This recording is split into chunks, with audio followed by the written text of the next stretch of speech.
कल हम पढ़े थे मलिक मोहम्मद जायसी, और मलिक मोहम्मद जायसी का साहित्यिक परिचय। वो किस युग के थे? भक्ति काल के थे, भक्ति युग के थे। भक्ति युग में भी निर्गुण धारा थे, और निर्गुण धारा में भी जो प्रेम मार्गी शाखा थी, जिसे सूफी संत कहा जाता है, उस धारा से मलिक मोहम्मद जायसी उसका प्रतिनिधित्व करते हैं। हमने एक चीज देखी थी मलिक मोहम्मद जायसी की, जो प्रमुख रचनाएं थी, उनकी प्रमुख रचनाओं में नाम आ रहा था पद्मावत का। पद्मावत कौन सी भाषा में लिखा हुआ है? अवधी भाषा में लिखा हुआ, और ये महाकाव्य है। तो कल हमने एक प्रश्न का उत्तर समझने की कोशिश की थी कि कुछ विद्वान कहते हैं कि पद्मावत महाकाव्य है, और कुछ कहते हैं महाकाव्य पे प्रश्न चिन्ह लगा देते हैं। तो हमने कल कुछ महाकाव्य के लक्षण बताए थे आपको, और फिर उन महाकाव्य के लक्षणों पर हमने ये कसौटी पर कसा था कि पद्मावत एक महाकाव्य है, और हम इस निष्कर्ष पर पहुंच चुके थे कि पद्मावत वास्तव में एक महाकाव्य है। क्लियर? आज हम इस महाकाव्य की कुछ जो काव्य पंक्तियां हैं वो पढ़ेंगे। कल जब मैंने बात की थी आपसे, तो मैंने आपसे कहा था कि जो ये से मलिक मोहम्मद जायसी का जो महाकाव्य पद्मावत, वो सर्ग में तो नहीं पर खंडों में विभाजित है। कोई मुझे बताएगा मैंने कितने खंड बताए थे? पद्मावत कितने खंडों में विभाजित है? अरे आपके 57 खंड। कितने खंडों में विभाजित है? किताब में नहीं है, पर मैंने आपको बताया था अलग अलग खंडों में विभाजित है, और उन अलग अलग खंडों के अलग अलग नाम दे रखे हैं। जैसे आपकी किताब में दे रखा है सीहल दीप वर्णन खंड, यानी कि हमारे कोर्स में कौन सा खंड वर्णन कोर्स में है? सीहल दीप। अब सीहल दीप हमें मालूम पड़ रहा है कि सीहल दीप एक खंड है, और एक सीहल दीप एक जगह का नाम है, कि स्थान का नाम है। उस द्वीप का वर्णन इस वाले खंड में किया गया है। ये आज हम पढ़ने जा रहे हैं। इसको पढ़ने से पहले मैं आपको एक चीज बताना चाहती हूँ, जो आपको थोड़ी सी समझ में आ जाएगी ना, तो ये कविता समझना आपके लिए आसान हो जाएगा। कल मैंने आपसे एक बात कही थी कि मलिक मोहम्मद जायसी निर्गुण धारा के प्रेम मार्गी शाखा के कवि हैं। अब निर्गुण धारा के जो लोग हैं, वो ईश्वर का साकार रूप की तो पूजा करते नहीं है। जो निर्गुण धारा है, तो वो तो ईश्वर को क्या मानते हैं? निराकार मानते हैं। मानते नहीं मानते? मैंने कबीर के बारे में भी बताया था। अब वो उस ईश्वर को प्राप्त करने का जो तरीका है, तो कबीर ने तो वो तरीका क्या बताया? ज्ञान कि आत्मा परमात्मा एक है। और सूफी संतों ने क्या बताया? प्रेम, कि प्रेम के माध्यम से, साधना के माध्यम से उस ईश्वर को प्राप्त किया जाता है। प्रेम एक तरीके की साधना ही तो है। तो ये जो पद्मावत है, इसकी एक खास विशेषता है, कल भी मैंने नाम बताया था आपको, रहस्यवाद, रहस्यात्मकता। ये रहस्यात्मकता क्या है? जब हम इस पूरे पद्मावत को पूरा पढ़ते हैं, तो कहानी तो हमारे सामने आती है राजा रतन सेन की और पद्मावती की। राजा रतन सेन चित्तौड़ के हैं, और पद्मावती सेहल द्वीप की रहने वाली है। मैंने कल ही आपको एक चीज बताई थी कि यहाँ लौकिक प्रेम से अलौकिक प्रेम की तरफ जाने वाली कथा है। तो लौकिक प्रेम तो राजा रतन सेन और पद्मावती का है, लेकिन ये अलौकिक प्रेम की तरफ क्या जाता है? प्रतीक के रूप में हमारे लेखक ने काम में लिया है कि राजा जो रतन सेन है, वो एक तरीके से क्या है? जीवात्मा है, और जो पद्मावती है वो क्या है? एक तरीके से परमात्मा है। जब जीवात्मा बहुत व्याकुल होकर, बहुत तपस्या करके, बहुत साधना करती है ईमानदारी से, तो वो परमात्मा को पा ही जाती है। ऐसे राजा रतन सेन ने भी तपस्या करी, साधना करी। बताया तो ना आपको, जैसे उन्होंने पद्मावती के सौंदर्य का बखान सुना, वो सीहल द्वीप जा पहुंचे, और गंधर्व सेन उनसे अपनी पुत्री का विवाह करने के लिए तैयार नहीं थे, लेकिन रतन सेन ने साधना की एक शिव मंदिर में। कहानी में ये वही बात बताई है मैंने। और वो साधना से प्रसन्न होकर गंधर्व जो है वो अपनी पुत्री का विवाह रतन सेन के साथ कर देते हैं। तो जब जीवात्मा बहुत आकिल व्याकुल होकर अपनी साधना पूरी कर लेती है, तो उसे परमात्मा जैसे मिल जाता है। ऐसे रतन सेन को पद्मावती मिल जाती है। तो यह रतन सेन जीवात्मा का प्रतीक है, और पद्मावती परमात्मा का प्रतीक है। और जो जो साधना की है, जो प्रेम है उनका, वो प्रेम साधना का प्रतीक है, कि प्रेम के माध्यम से परमात्मा को पाया जा सकता है। तो इस बात का आप विशेष ध्यान रखना जब हम इसको पढ़ेंगे, कि ये पूरी की पूरी जो कविता है जो हम पढ़ रहे हैं, ये प्रतीकात्मक है।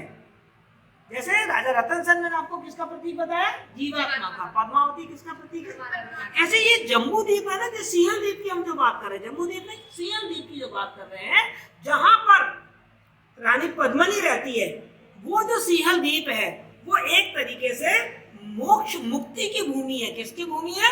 मुक्ति की भूमि, मोक्ष की भूमि है। हमारे जैसे जब हम मोक्ष प्राप्त कर लेते हैं, जब आप निर्गुण उपासना को पढ़ते हैं तो उसमें यही है कि मोक्ष प्राप्त करने का मतलब क्या है कि हमारे यहाँ जो ब्रह्मरंध्र है, उस ब्रह्मरंध्र में जो सहस्त्र कमल है वहां पर हमारे प्राण स्थापित हो जाते हैं। फिर उसको संसार का दुख सुख व्यापता नहीं है। तो सीयल दीप वो ब्रह्मरंध्र, वो सहस्त्र कमल है जहाँ सारे सुख प्राप्त हो जाते हैं।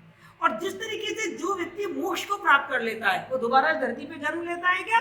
नहीं लेता है। तो इसी तरीके से जो सिंहल द्वीप में रह लेता है उसे दोबारा इस दुनिया के दुख झेलने नहीं पड़ते, क्योंकि सिंहल द्वीप किसका प्रतीक है? उस ब्रह्मरंध्र का, उस सहस्त्र कमल दल का। कि जब हम साधना करके जब उस ब्रह्म की प्राप्ति कर लेते हैं, उस सहस्त्र कमल दल में अपने प्राणों को स्थापित कर लेते हैं। तो सिंहल द्वीप किसका प्रतीक बताया मैंने आपको? उस ब्रह्मरंध्र का, उस सहस्त्र दल कमल का, जहां पर ब्रह्म का निवास है। वो जो सहस्त्र कमल दल है ना, उसी को ब्रह्म का स्थान मानते हैं। कौन? निर्गुण उपासक लोग। एक सहस्त्र कमल दल जो है हमारा जो ब्रह्मरंध्र है, इसी में ही ब्रह्म का निवास है, इसी में ही परमात्मा का निवास है। ठीक है, तो ये तीन बातें आपको समझ में आ गई। यदि ये तीन बातें आपको समझ में आ गई तो फिर आपको ये कविता बहुत अच्छी तरीके से समझ में आएगी। सिंगल दीप कथा अब गावो, ओसो पद्मनि बरन सुनावो, निर्मल दर्पण भांति विसेखा, जो यही रूप सो सही देखा। आपको चौपाई ऐसा फील आ रहा है कि नहीं आ रहा? ये चौपाई है। क्या है ये? चौपाई है। और धनुषो दीप जह दीपक बारी, ओ पद्मनि जो दही सवारी, और सात दीन बरने सब लोगू, एको दीप ना ओहि सर जोगू, दिया दीप नहीं तस उजियारा, सरन दीप सरे होई ना पारा, और जम्बू दीप कहो तस नाही, लंक दीप सर पूजना छाई, दीप गभस्थल आरन पारा, और दीप महुस्थल मानु सहारा, और सब संसार पर मते आए सातो दीप, एक दीप नहीं उत्तम सिंगल दीप सभी। ये दो आए, यानी कि जब हम बात करेंगे इनकी कलागत विशेषता की तो हम क्या कहेंगे? चौपाई और दो। कौन से छंद है इसमें? चौपाई और ये तो छंद हो गए। भाषा कौन सी बताई मैंने? अवधी भाषा। कौन सी भाषा है? अवधी भाषा। कहाँ से लिया गया है ये? पद्मावत से। पद्मावत के कौन से खंड से लिया गया है? सिंगल द्वीप खंड से का जो वर्णन है, जिस खंड में सिंगल द्वीप का वर्णन है उस खंड से लिया गया है। इसके रचयिता कौन है? मलिक मोहम्मद जायसी। कौन है? अब यदि आपको इतना याद है तो मुझे आपको बार बार ये कलागत विशेषताएं बताने की जरूरत नहीं पड़ेगी। आप आराम से इसका भावार्थ को समझें। ठीक है, जहाँ अलंकार की बात आएगी मैं बताऊंगी। वैसे मैं आपको बता दूं, उपमा, रूपक अलंकार, अनुप्रास अलंकार, अंत्य अनुप्रास अलंकार यहाँ पर आपको कुछ देखने को मिलेगा। तो अलंकार भी मैंने कॉमन रूप से बता दिए, ताकि पढ़ेंगे तो आपको अलंकार और बता देंगे। तो देखो क्या सिंगल द्वीप वर्णन, उसी से मालूम पड़ रहा है कि सिंहल द्वीप का वर्णन किया गया है। कौन से द्वीप का वर्णन किया है? सिंगल द्वीप। और सिंगल द्वीप में कौन रहती है? पद्मनी। कहानी में आया है वहीं पद्मावती रहती है, पद्मावती वहीं रहती है। और उसके जो सिंगल द्वीप है उसका राजा कौन है? यानी कि रानी पद्मावती के पिताजी का नाम क्या है? गंधर्व सेन। क्या नाम है? गंधर्व सेन। क्लियर? समझ में आ रहा है क्या नहीं आ रहा है आपको? अब देखिए, सिंगल द्वीप कथा अब गाँव साफ साफ समझ में आ रही है। अवधी भाषा है और अवधी हिंदी की एक उपभाषा है, तो बहुत कुछ हमें समझ में आएगी। ये लाइन तो आपको समझ में आ गई। अब हम सिंगल द्वीप की कथा गाएंगे, अर्थात सुनाएंगे। गाना शब्द क्यों बोला? क्योंकि उन्होंने वो कथा कविता के रूप में लिखी। महाकाव्य किसे कहते हैं? किसी जो कोई कथा है, किसी दूरदर्शी व्यक्ति के जीवन की जो पूरी कथा है वो कविता में हो, उसी को तो महाकाव्य बोलते हैं। तो इसलिए उन्होंने क्या कह दिया? गावो, क्योंकि ये कविता के रूप में लिखी गई है। तो अब हम सिंगल द्वीप की कथा गाएंगे, अर्थात मैं अब सिंगल द्वीप का वर्णन करने जा रहा हूँ। उसकी कहानी, उसकी कथा आपको कविता के रूप में सुनाने जा रहा हूँ। ओसो पद्मनी बरन सुनाओ, जो सिंगल द्वीप किसमें? जहाँ पद्मिनी बरन सुनाओ, जहाँ पद्मिनी जैसी स्त्रियां निवास करती हैं।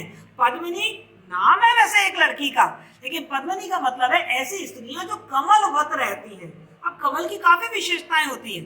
कमल सुंदर है, बहुत सारे क्या कहते हैं पत्तियों का दल है, लेकिन कमल की एक खास विशेषता होती है। पता है क्या होती है? आप कमल की पत्ती पे पानी डालिए, टिकेगा नहीं, बह जाएगा।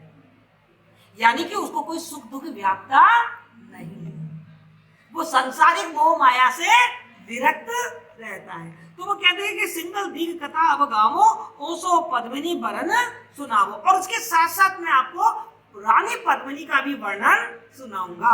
ओसो पद्मिनी वरन सुनावो, रानी पद्मिनी की कथा भी आपको इसी के साथ साथ सुनाऊंगा। क्योंकि सिंगल द्वीप में पद्मिनी जैसी स्त्रियां रहती हैं, या सिंगल द्वीप में पद्मिनी रानी रहती थी, उसकी कथा भी मैं आपको इसके साथ साथ सुनाऊंगा। क्लियर? एक लाइन क्लियर हो गई आपको? यानी कि दो कथाएं सुनाने जा रहा है कवि हमको, एक तो सिंगल द्वीप का वर्णन करेगा और एक रानी पद्मिनी की जो वहां की राजकुमारी है उसका वर्णन भी करेगा।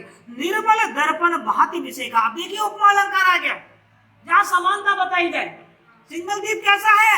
निर्मल दर्पण जैसा है। दर्पण मतलब कांच, शीशा, जिसमें आप अपना प्रतिबिंब देख सकते हैं। और निर्मल का मतलब क्या है? बिल्कुल साफ सुथरा, एकदम क्लीन, जिसमें कोई दाग और धब्बा नहीं है। तो जो सिंगल द्वीप है ना, वो निर्मल दर्पण की तरह है, इसमें कोई दाग धब्बा नहीं होता। अब दर्पण की क्या विशेषता होती है? जैसे आपकी सूरत होगी वैसा ही तो देखिए।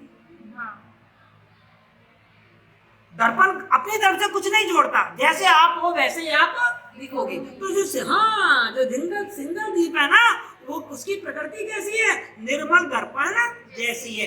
जो जैसा होता है उसको वैसा ही दिख जाता है। समझ गए आप? जाती रही भावना जैसी प्रभु मूरत देखी थी ना तैसी। जिसकी जैसी भावना होती है वो भगवान को उसी रूप में देख लेता है। इसी वही चीज यहाँ पर बताइए कि जिसका जैसा मन है वो सिंगल द्वीप को उसी रूप में देख लेता है। जो यही रूप सो तैसे ही देखा, जिसका जैसा रूप है वो वैसा ही उसमें देख लेता है। यदि आपके मन में पावन और पवित्र भावना है तो आप सिंगल द्वीप को पावन और पवित्र द्वीप के रूप में देख लेंगे। और यदि आपके मन में ऐश्वर्य समृद्धता है तो आप ऐश्वर्य समृद्धता के रूप में देख लेंगे। यदि आपके मन में कामुकता और वासना है तो आप सिंगल द्वीप को कामुकता और वासना के रूप में देख लेंगे। आपके मन की जैसी भावना है, जब आप पद्मावत को पढ़ोगे, यदि आपके मन में भी भक्ति की भावना है तो आप रतन सेन को आशिक नहीं मानेंगे, तो आप रतन सेन को एक जीवात्मा मानेंगे। यदि आपके मन में भक्ति की भावना है तो यदि आपके मन में कामुकता की भावना है तो आपको रतन सेन क्या लगेगा? आशिक लगेगा। लेकिन यदि आपके मन में भक्ति की भावना है तो रतन सेन में आप क्या देखोगे? जीवात्मा। यदि आपके मन में भक्ति की भावना है तो परमात्मा, पद्मावत में आप क्या देखोगे? परमात्मा। और यदि आप में कामुकता और विलासिता है तो आप उसमें सौंदर्य देखोगे, उसकी मानसिकता देखोगे। क्लियर? तो जो जैसा है वो इस मेरे पद्मावत को उसी तरीके से देख लेगा। धनिसो दीप जह दीपक बारी, वो पद्मनी जो दही सवारी। कहते हैं वो दीप समझते हैं आप? भूमि का वह टुकड़ा जो चारों तरफ पानी से घिरा हुआ हो, उसको हम क्या कहते हैं? दीप। आप भूगोल में पढ़ते हैं इस चीज को? पढ़ते? हाँ, प्रायद्वीप क्या होता है? जो तीन तरफ से घिरा होता है, और जो चारों तरफ से घिरा होता है उसे दीप कहते हैं। तो सात दीप बरने सब नहीं, धनिसो दीप जय दीपक वाली, वो दीप धन्य है जो दीपक की तरह, देखो दीपक बारी, यहाँ रूपक अलंकार आ गया, जो दीपक की तरह जल रहा है। दीपक जल के क्या करता है? सब जगह रोशनी फैलाता है। ऐसे सिंहल द्वीप की तुलना किससे कर ली उन्होंने? दीपक से। पर यहाँ तुलना करिए, मगर दीपक और दीप को एक बता दिया तो रूपक अलंकार हो गया। ऊपर उन्होंने क्या बता दिया? दर्पण की तरह बता दिया तो उपमा अलंकार हो गया। तो उपमा और रूपक समझ में आ रहा है आपको? तो वो कह रहे हैं कि धनिसो दीप जय दीपक वाली, ये जो दीप है सिंहल द्वीप, वो बड़ा धन्य है। सौभाग्यशाली लोगों को ही इस द्वीप के बारे में जानना और वर्णन सुनने को मिलता है, क्योंकि ये जो द्वीप है ना वो बिल्कुल दीपक की तरह जलता रहता है। बारी मतलब जलता रहता है। जैसे दीपक चारों तरफ रोशनी फैलाता है, ऐसे ये सिंहल द्वीप भी पूरी दुनिया में उजियारा फैला रहा है। अर्थात जो सिंहल द्वीप है बहुत ही समृद्धशाली है, और उसकी समृद्धता केवल सिंहल द्वीप के लिए नहीं, वो और सारे आसपास के जितने और द्वीप हैं उन सब की समृद्धि का भी कारण है, उन सबकी उन्नति का भी कारण है। क्योंकि दीपक खुद जलता है लेकिन रोशनी दूसरों को देता है। ऐसे सिंहल द्वीप खुद तो समृद्ध है ही, लेकिन औरों को भी रोशनी देता है, औरों को भी समृद्ध करता है। एको दीप न ओ पद्मनी जो दही सवारी, और ये वो द्वीप है जहाँ रानी पद्मनी का जन्म हुआ था, जहाँ रानी पद्मनी का पालन पोषण हुआ था। उस पद्मनी का जिसने क्या त्याग किया था, क्या वीरता थी, क्या सौंदर्य था, मैं कहानी में सुना चुकी हूँ। जब रतन सेन को भी गिरफ्तार कर लिया गया था तो वो रानी पद्मनी थी, उसने वीरता पूर्वक अलाउद्दीन से युद्ध करके और अपने पति को मुक्त करवा दिया था। और फिर अपनी स्त्रीत्व की रक्षा के लिए, अपने सतीत्व की रक्षा के लिए उसने जौहर भी कर दिया था। तो वो कहते हैं वो पद्मनी जो दही समारी, ये ऐसा दीप है जिसने पद्मनी जैसी स्त्रियों को संवारा है, उनका पालन पोषण किया है। सात दीप बरने सब लोग।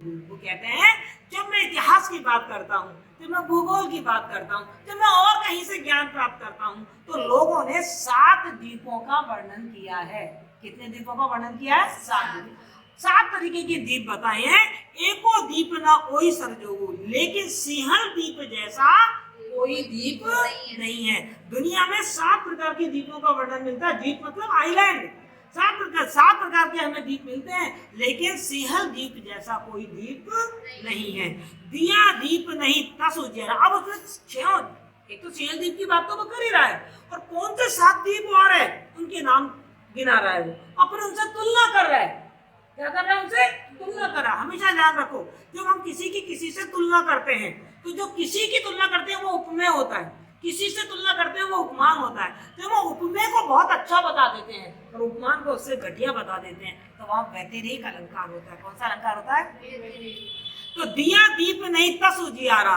वो कहते हैं दिया दीप, नाम दिया दीप है उसका, उन्होंने नाम बताए कि जो दिया दीप है नहीं तस उजियारा, दिया दीप में सिंहल दीप जैसा उजियारा नहीं है। सरल दीप सर हो ही ना पारा, और जो सरल दीप है ना, उसकी तुलना भी इस सिंहल दीप से नहीं की जा सकती। जम्बू दीप कहाँ तसनाई, और जम्बू दीप इसके सामने कुछ भी नहीं है। और लंक दीप सर पूज ना छाई, और लंका दीप की बात कर रहे हो, वो तो इसकी परछाई भी नहीं है। और दीप गवस्तल आरन परा, और जो गवस्तल दीप है, नाम है ये दीप के, जो की किताब में मलिक मोहम्मद जायसी ने बताए हैं। और जो गवस्तल दीप है ना, वो आरन परा, वो तो जंगलों से भरा पड़ा है, बीहड़ है। और दीप महुस्थल मानुसारा, और जो महुस्थल दीप है ना, वो तो इंसान निर्जन है, वहां तो इंसान जिंदा नहीं रह सकता। मानुसारा मतलब मनुष्य को मार देता है, वहां तो मनुष्य जिंदा ही नहीं रहता। यानी कि सबसे सर्वश्रेष्ठ दीप कौन सा है? सिंगल दीप ही सबसे श्रेष्ठ है। क्लियर? समझ में आ गया? सब संसार पर मते आए 7 दीप। कहते हैं इस संसार में 7 प्रकार के दीप हैं, एक दीप नहीं उत्तम सिंगल दीप समीप, लेकिन उनमें से एक भी दीप सिंगल दीप के समीप भी नहीं है। अपन कहते हैं ना पैर की धोवन भी नहीं है, वो तो उसके बिल्कुल कहीं अड़ता ही नहीं है। बोलते हैं ना अपन, अरे वो तो उसके कहीं अड़ता ही नहीं है। यानी कि ये 6 का 6 जो दीप है, वो सिंगल दीप से कहीं अड़ते भी नहीं है। उनकी सुंदरता, उनकी समृद्धता, उनकी संपन्नता के जोड़ का कोई दूसरा दीप नहीं है। तो इस तरीके से यहाँ पर उन्होंने सिंगल दीप के जो सर्वश्रेष्ठता है, जो उसकी सर्वोत्तम है, जो उसकी विशिष्टता है, उस विशिष्टता में उन्होंने सिंगल दीप को सर्वश्रेष्ठ माना है और कारण सहित बताया है। और जब कोई चीज कारण सहित बताई जाए तो उसे काव्यलिंग अलंकार कहते हैं। क्या कहते हैं उसको?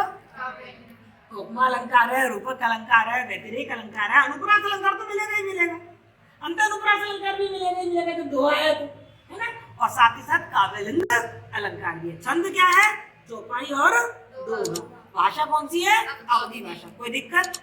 और साथ ही इसमें ये भी सत्यता है कि वास्तव में जब हम अपने प्राचीन ज्ञान को प्राप्त करते हैं, पुराणों को पढ़ते हैं, प्राचीन जब साहित्य का अध्ययन करते हैं, तो जब पृथ्वी का जन्म हुआ था उस समय 7 दीपों की उपस्थिति ही बताते हैं, यद्यपि उनके नाम अलग है। यहाँ पर जो पद्मावत में जो मलिक मोहम्मद जायसी ने नाम दिए, दिया दीप, सरल दीप, जम्बू दीप, लंक दीप, गवस्कर दीप और दीप महुस्कर, ये सब अलग है। और हमको अपने सनातन धर्म के जो साहित्य है उसमें अलग तरीके के दीप मिलते हैं, लेकिन नाम वो भी साथ देते हैं और नाम ये भी साथ देते हैं। जैसे देखो मैंने बताया आपको, अपने जो सनातन धर्म में 7 दीप है उसके नाम मैंने बताया, जम्बू, शाक, चालम्ब, कुश, क्रौंच, गऊ, मैदक, पुष्कर। आपकी किताबें नहीं दे रखी है, ये मैंने अलग से लिखे हैं। ये 7 दीप पाए जाते हैं। तो यद्यपि मलिक मोहम्मद जायसी ने इन 7 दीपों का नाम नहीं लिया है, उन्होंने उन दीपों का नाम अपने तरीके से कल्पित किया है। कल अपन ने कहा था ना कि इसमें कल्पना भी है और ऐतिहासिकता भी है, तो दीपों के नाम उन्होंने अपनी तरफ से कल्पना करके बताए। पर ये सच्चाई है कि हाँ दीप कितने थे? 7 थे। और उन्होंने फिर ये बताया कि सिंहल दीप उनमें सर्वश्रेष्ठ दीप है। क्या इतनी बात समझ में आ गई आपको?